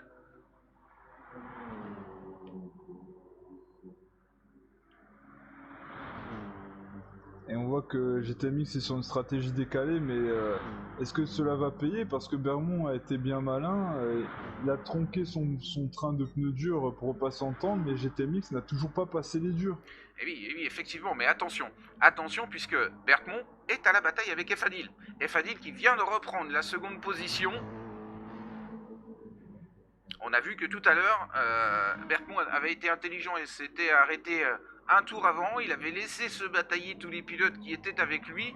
Mais le voici un petit peu dans une situation inverse. Cette fois-ci, c'est GTMX Speed Hunter qui est seul. Et c'est Berthmont qui est à la bataille avec Efadil. Exactement, là c'est dans le top 3, c'est assez serré, hein, parce qu'on voit que GTMX, comme on le disait, a une stratégie décalée, donc il a pas mal d'avance, mais entre le deuxième, le troisième, quatrième, entre le deuxième et le troisième, on voit que c'est très serré, hein. Il y a le quatrième qui est dans un petit no man's land, hein, sous le planton, et puis 5 et 6, c'est la course-poursuite, Silent Wolf qui a gagné encore des places, hein, qui a gagné encore 2 places par rapport à tout à l'heure. Oui. Luigi Emery, pareil. AKC qui est remontant en 7ème place, et Matt Pesé qui a fait une stratégie différente qui tente de faire un relais en dur. Alors est-ce que Matt Pesé va tenter un seul arrêt? Bonne question, puisqu'on a vu qu'il a fait le plein. Ah, on a vu qu'il a fait le plein. Est-ce que du côté de Matt Pesé, on a passé les durs également? Ça pourrait aller jusqu'au bout. Ça pourrait aller jusqu'au bout, puisqu'on a vu qu'on a fait quasiment la mi-course avec des tendres, donc ça pourrait aller jusqu'au bout. Exactement. Et en plus, on voit que les deux Mazda qui étaient très bien partis en début de course, pour le moment sont mal partis, hein. On le voit, hein, elles étaient très bien parties, et là elles sont pour le moment 12e et 14e, donc je ne sais pas ce qui s'est passé, s'il y a une mauvaise stratégie ou trop d'usure pour ces Mazda. Et on verra ça sur toute l'évolution de cette course, alors que Speed Hunter vient de s'arrêter. Il ressort en 5ème position. On a refuel en totalité le réservoir de cette BMW. On est reparti en dur. On devrait aller au bout, du coup, pour GTMX Speed Hunter. Exactement, et GTMX a tenté une stratégie totalement décalée, mais peut-être que celle-ci va payer, puisqu'il faut pas oublier qu'à l'avant, Bermond est en tendre, Efadil est en tendre mais avec pas mal d'usure, Sweet Planton est en dur, Silent Wolf est en tendre, GTMX en dur, et derrière lui ils sont quasiment tous en dur. Et oui, et on rappelle que Berthmont a déjà passé ses gommes dures. Grosse frayeur également de Berthmont à l'instant. Là on a vu la réaccélération. Berthmont qui donc a déjà passé ses durs. Je pense qu'on devrait revoir un arrêt au stand du côté de Berthmont, puisque les pneus tendres n'iront pas jusqu'au bout. Je ne pense pas. Du côté des Fadil, c'est pareil. On a une usure qui est bien prononcée en plus. On devrait s'arrêter du côté des Fadil. Sweet Planton qui est en dur revient petit à petit. On a Silent Wolf également, comme tu le disais, qui est revenu à la 4ème position sur un très bon rythme.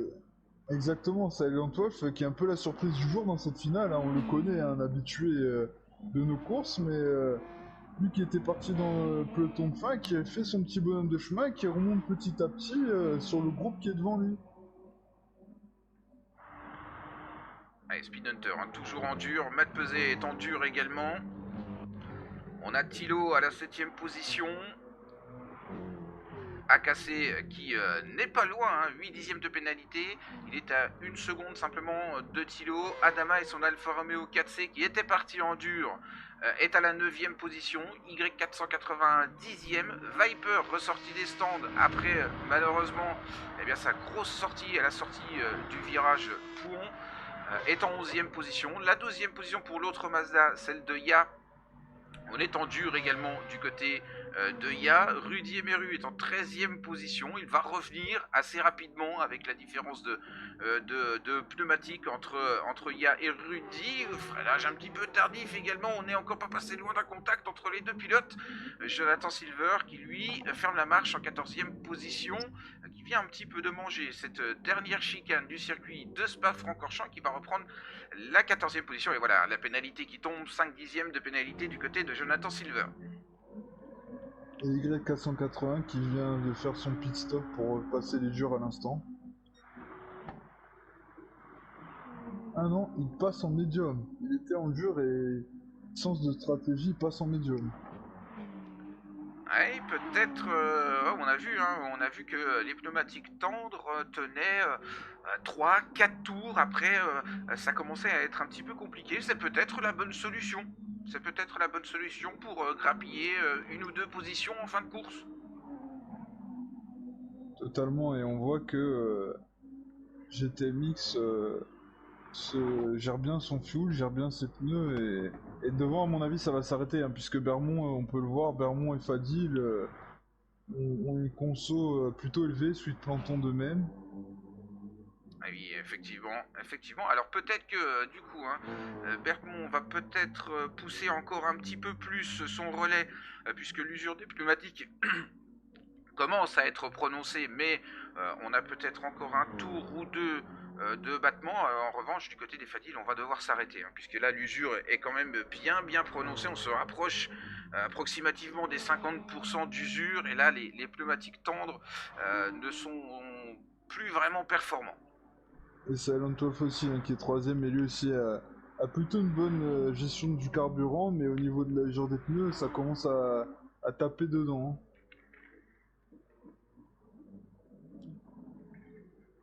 Allez, Bergmont, qui a décidé de faire un tour de plus du côté des Fadil.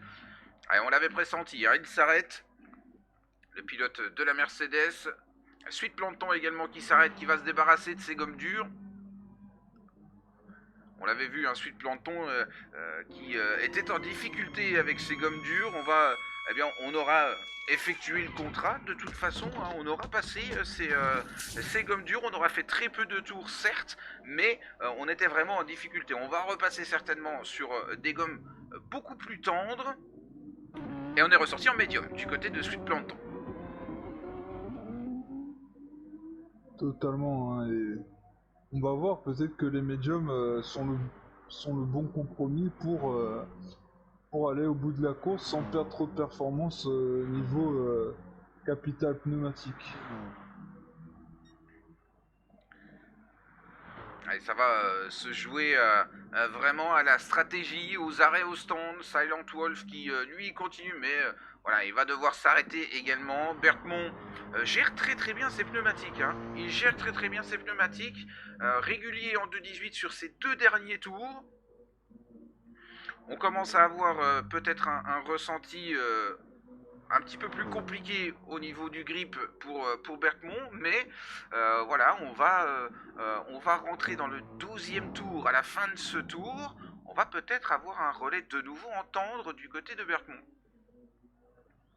Très bien placé, en tout cas, le pilote GRT Bergmont pour prétendre remporter cette course, prétendre détrôner GTMX Speed Hunter. Totalement, hein, là ça va être très serré là. Hein. On peut pas prédire le podium, c'est totalement impossible.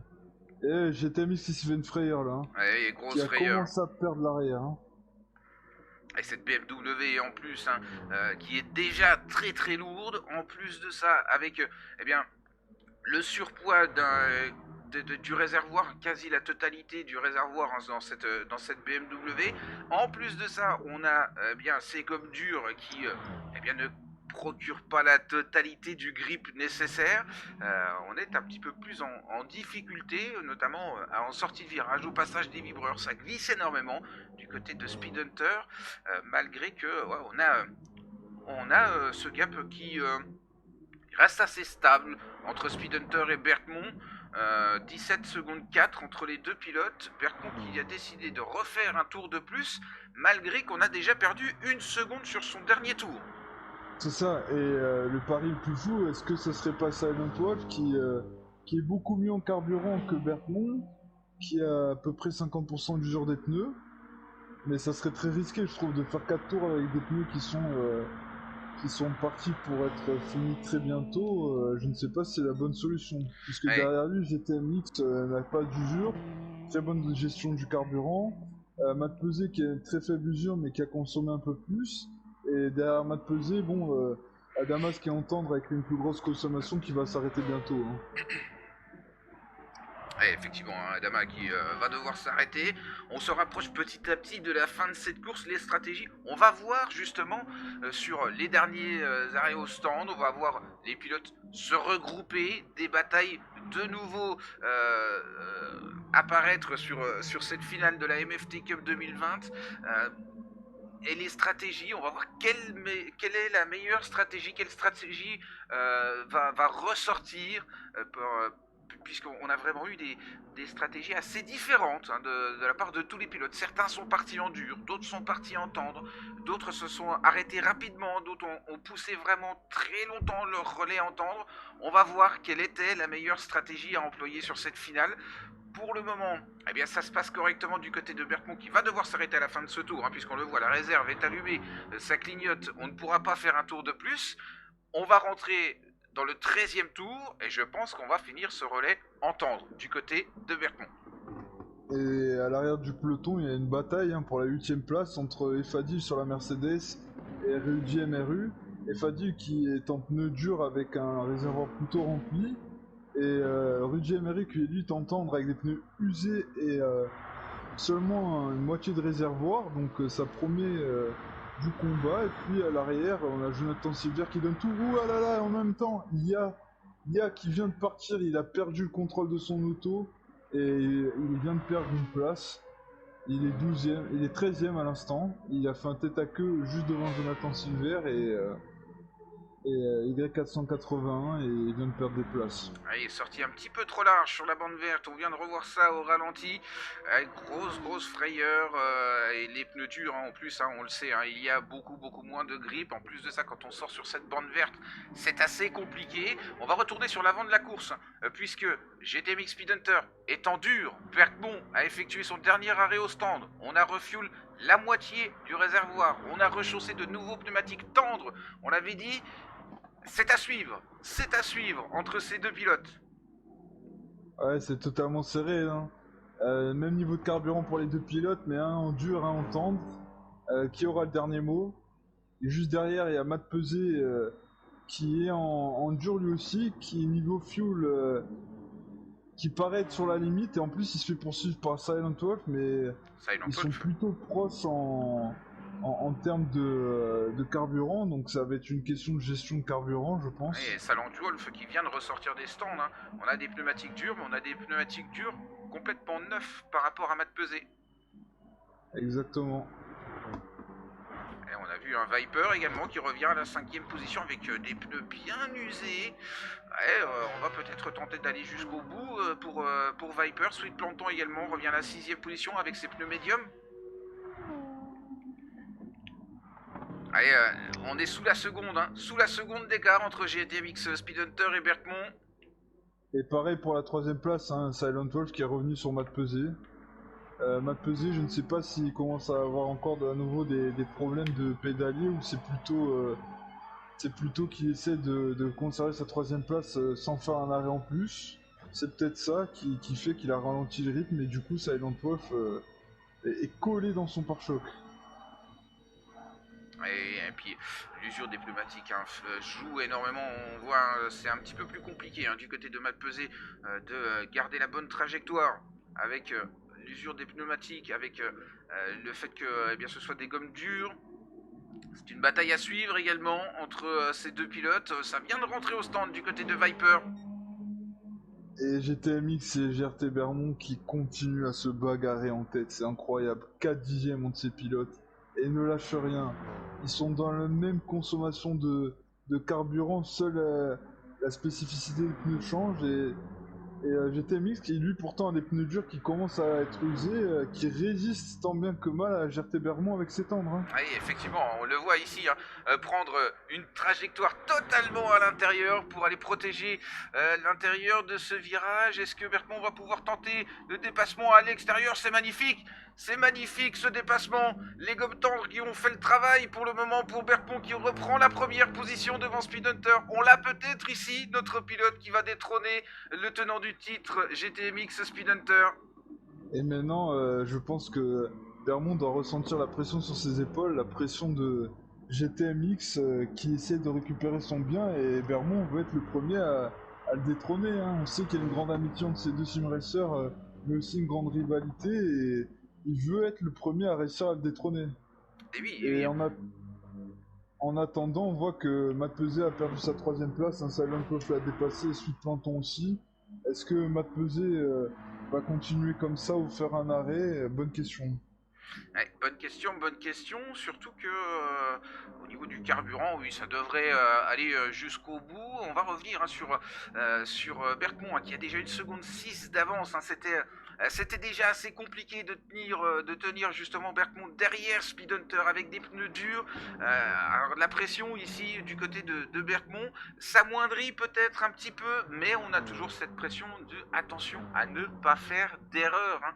Attention à ne pas faire d'erreur, puisqu'on le sait, un Speed Hunter est un pilote très solide qui fait peu d'erreurs, peut-être une petite erreur de stratégie justement. On a vu qu'il avait été impliqué en plus dans l'échauffourée qu'il y avait eu justement dans cette dernière chicane. Il est peut-être là le temps de perdu du côté de Speed Hunter. En attendant, eh bien, ça fait les affaires de Bergmont qui avait été, on le rappelle, très intelligent, qui s'était arrêté un tour plus tôt pour chausser les gommes dures.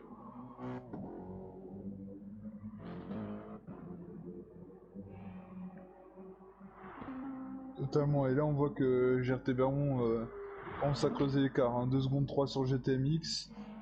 GTMX qui par contre a une avance considérable sur Silent Wolf 3ème, un plus de 10 secondes. Et Silent Wolf qui n'est pas à l'abri puisqu'il a seulement 2 secondes sur Suite Planton. Suite Planton qui a un peu plus de carburant que lui et qui est en médium.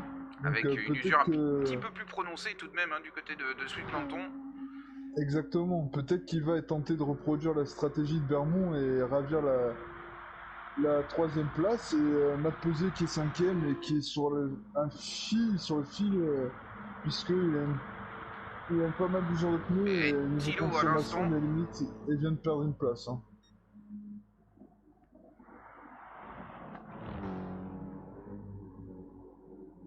Et Matt Pesé qui est donc parti dans ce challenge de faire seulement un arrêt au puits et continuer dans ce rythme.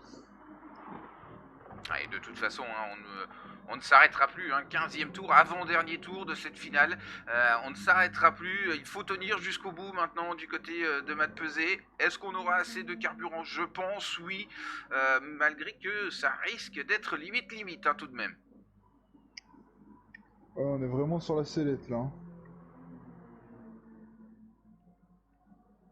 Alors, on a une bataille également entre Viper et Fadil. En 7ème position, Fadil avec des durs, tout comme Viper. Une usure un petit peu plus prononcée du côté du pilote Mercedes sous la pression de la Mazda de Viper.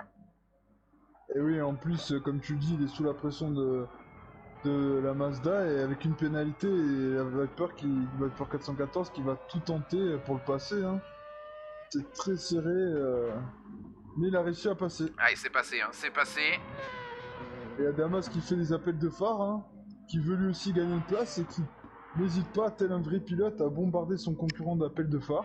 Ah, effectivement, un très discret au volant de son Alfa Romeo 4C, mais qui est là et qui vient de reprendre cette 8ème position. Et Rudy MRU qui conclut ce top 10, qui est un peu dans un no man's land, un peu derrière et pas mal d'avance sur le 11ème. Y481 qui est en 11ème position. Il y a 16 avec la seconde Mazda qui lui par contre ne peut pas être tranquille puisque il se fait poursuivre par Jonathan Silver sur la BMW M6 et AKC, qui est 14e et dernier, n'est pas loin de ses collègues. Donc Oui. la Oh dernière là place là. aussi n'est pas jouée. Du côté de Jonathan Silver, hein, on est venu couper le virage un petit peu dans l'herbe. On a repris la Et on, 12e position. et on était, comme tu le disais, on était à la limite du dive bomb pour Jonathan Silver. Hein. Alors le dive bomb, hein, justement pour eh bien un petit peu tous les auditeurs, tous les viewers qui ne connaissent pas cette expression, pourrais-tu nous expliquer un petit peu en quoi consiste justement un dive bomb? Si on peut dire ça, c'est une attaque qui vient d'un peu trop loin et qui n'est pas vraiment préparée, et on l'appelle dive bomb parce que la plupart du temps, hein, ce genre d'attaque se termine mal, hein, avec un pilote dans le mur ou deux pilotes hors course, et donc d'où le dive bomb. Effectivement, effectivement, hein, ce sont des actions que on n'aime pas trop voir, hein, que ce soit en réel ou en virtuel, hein, puisque c'est une action, hein, qui s'applique aussi bien dans les courses réelles que dans le virtuel. Ce sont des actions vraiment que on n'aime pas trop voir, hein, puisque effectivement, comme tu l'as dit, en général, ça se termine mal, puisque on vient vraiment de très loin. Le pilote qui va venir freiner très tard et en venant de très loin risque d'emporter avec lui le pilote qu'il voulait doubler. C'est des actions qu'on n'aime pas trop voir. On est sur GRT Berkmont, puisqu'on est dans le dernier tour, on arrive dans le dernier virage, il a 7 secondes d'avance, le voici, le vainqueur de cette finale MFT Cup 2020, c'est le pilote GRT Berkmont qui détrône par la même occasion Speed Hunter, on le voit ici, il est content, il est vainqueur de cette finale.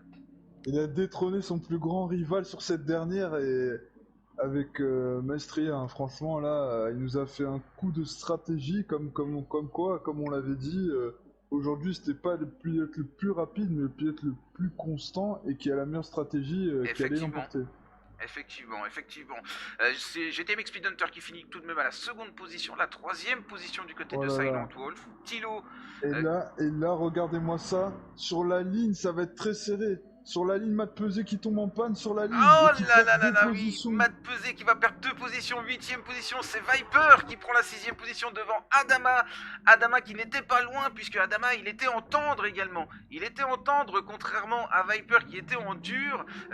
Matt Pesé donc finit 8e en panne d'essence. On avait dit ça risque d'être juste et voilà, c'était vraiment trop juste. Il manquait quelques mètres simplement à Matt Pesé. Et Fadil finit à la 9e position, Rudy Emeru 10e, la 11e position d'Y481, la 12e position de Jonathan Silver, la 13e position de Ya et la 14e position du côté de AKC. Voilà, la victoire, un nouveau vainqueur sur la MFT Cup dans cette version 2020. Et quoi de mieux pour Berkmont qu'une victoire dans une finale pour ce dernier événement de cette année 2020. Totalement, c'était une superbe course géniale, et je pense que nos spectateurs ont aussi autant apprécié que nous, les sim racers aussi, et franchement, je remercie tous les partenaires, sponsors et participants de nous avoir fait un tel spectacle pour cette finale et cette dernière course de l'année. Ouais, effectivement, on remercie hein, bien évidemment tous les sim racers. Je te remercie toi également, hein, Ludo, eh bien d'être venu me chercher pour commenter et diffuser ces événements où je prends un énorme plaisir et j'espère pouvoir apporter ma petite contribution au développement du sim racing à l'île Maurice et c'est avec grand plaisir que je le fais. On remercie également tous les sponsors et partenaires hein, qui nous permettent d'évoluer également Exactement. dans ce monde du sim On, racing. Je vais te laisser justement les citer pas de puisque je ne souci. les ai plus tous en Oui, tête. on remercie très fortement Yannick Consulting qui est le sponsor de cette finale. Un grand merci à Yannick Consulting qui nous accorde sa confiance pour sponsoriser cet événement, mais aussi le défi moteur qui nous a suivis dès le début, dès la Oui, proposition de ce nouveau type de compétition en ligne, qui n'a pas hésité à nous accorder sa confiance et prendre le pari de nous diffuser sur sa plateforme, oui, et le tout avec l'accompagnement des différents sponsors qu'on a eu dans l'année, Huawei Mauritius, Monster Energy Mauritius, et sans oublier Discover Mauritius qui fait un gros travail, qui est une filiale en fait de Panda Wolf. Et en fait, Discover Mauritius qui travaille aussi dans le développement du gaming, qui vient de lancer une académie pour des développeurs de gaming. Donc ça rejoint ce thème de sim racing. Ouais, effectivement, vraiment un très très beau projet qui, eh bien, au fur et à mesure des événements, prend forme. Il y a vraiment de très très belles choses à venir. Et surtout, si vous êtes intéressé, si vous avez apprécié suivre un petit peu tous ces événements de la MFT Cup, en particulier, eh bien, cette magnifique finale de la MFT Cup 2020, nous, Ludo, on va se donner rendez-vous pour 2021, certainement, et Exactement. ce sera même avec grand plaisir pour de nouveaux formats, de nouvelles aventures, de nouveaux pilotes, on l'espère, un gros développement. Et puis bah nous, on va se quitter avec une petite vidéo best-of de ces événements MFT dans cette saison 2020. Ludo, je te laisse là-dessus. Je te remercie encore une fois de tout le travail effectué pour cette MFT Cup. Encore félicitations à tous les pilotes du jour, hein, les pilotes que ce soit sur les 2 séances de qualification et sur cette finale. Vraiment félicitations à tous. Et puis on se quitte là-dessus. Bye et à la prochaine. Merci à toi Florian, à bientôt. Bye bye et merci à tout le monde.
C'est magnifique ce dépassement.